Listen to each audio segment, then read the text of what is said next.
Hello viewers, আমি টিনা। আমার channel crafter টিনাতে আপনাদের সবাইকে ওয়েলকাম। এখন যখন গরম পড়ে গেছে, আমাদের তো আউটফিটের সঙ্গে সুন্দর কানের দুলও চাই। তো চলো এরকম সুন্দর একটা ছোট্ট টেন্টি কানের দুল আমরা আজ বানিয়ে ফেলি, তাও শুধুমাত্র দুটো ইনগ্রিডিয়েন্ট। আমার চ্যানেলটাকে সাবস্ক্রাইব করতে কিন্তু একদম ভুলে যেও না।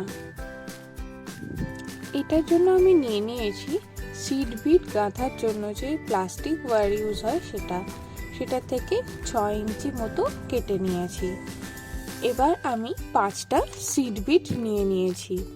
এই সিড বিটগুলো কিন্তু আমার পুরনো জামা থেকে নেওয়া। এই 5টা সিড বিটকে প্রথমে আমি সেই কেটে নেওয়া 6 ইঞ্চ সুতোটার মধ্যে আস্তে আস্তে গলিয়ে নেব।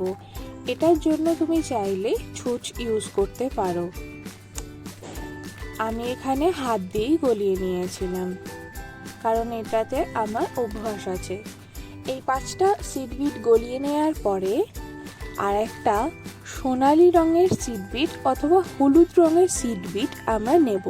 এই ছোট বিটসগুলোকে সিড বিটস বলা হয়। এই সিড বিটসটাকে আমরা দুটো সুতোকে একসাথে জড়ো করে নিয়ে গলাবো। বাকিগুলো যেমন ইউ শেপে গলিয়ে নিয়েছিলাম পুরো, কিন্তু এটাকে দুটো সুতো জড়ো করে নিয়ে তার মধ্যে গলাতে হবে, কারণ এই প্রসেসটাতে ফুলের মাঝখানটা তৈরি হবে। ফুলের মাঝখানেতে সোনালি সিড বিটটা থাকবে, তাহলে দেখে মনে হবে সুন্দর একটা ডেইজি ফ্লাওয়ারের মতন।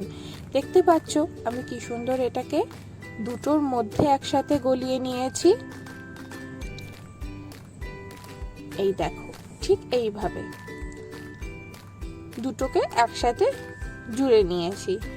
এইবার টোটাল 5টা ছোট সাদা সিড বিটের মধ্যে আমরা দুটোকে দুধারে নিয়ে নেব, মানে মাঝখানে একটা থাকবে আর ডান সাইডে দুটো, বা সাইডে দুটো।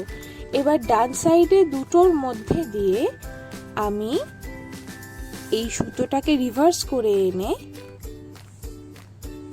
সুতোটাকে একটা একটা করে গলিয়ে দেব, মানে আবার উপর দিকে তুলে দেব। প্রথমে নিচে এনেছিলাম, তারপর আবার ওটাকে গেথে ওপরে তুলে দেব।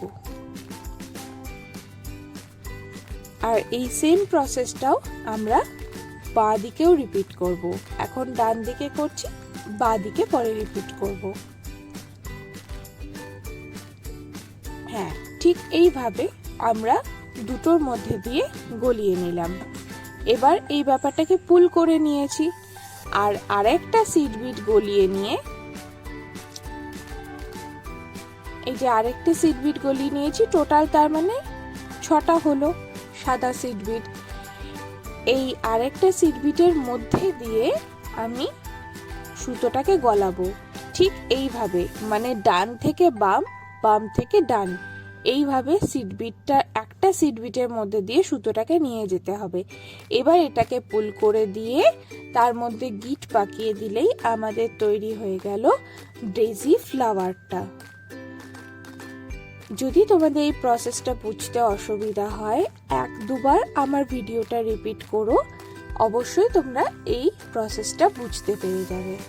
এইবার একটা জাম্পিং এর মধ্যে আমি ইয়ারিং হুক অ্যাটাচ করে নিয়েছি, আর এই সিড বিটগুলোর মধ্যে সবচেয়ে সরু সিড বিট যেটা, তার মধ্যে জাম্পিংটাকে ঢুকিয়ে নিলে এইভাবে দেখো তৈরি হয়ে গেল আমার ডেইজি ইয়ারিংটা।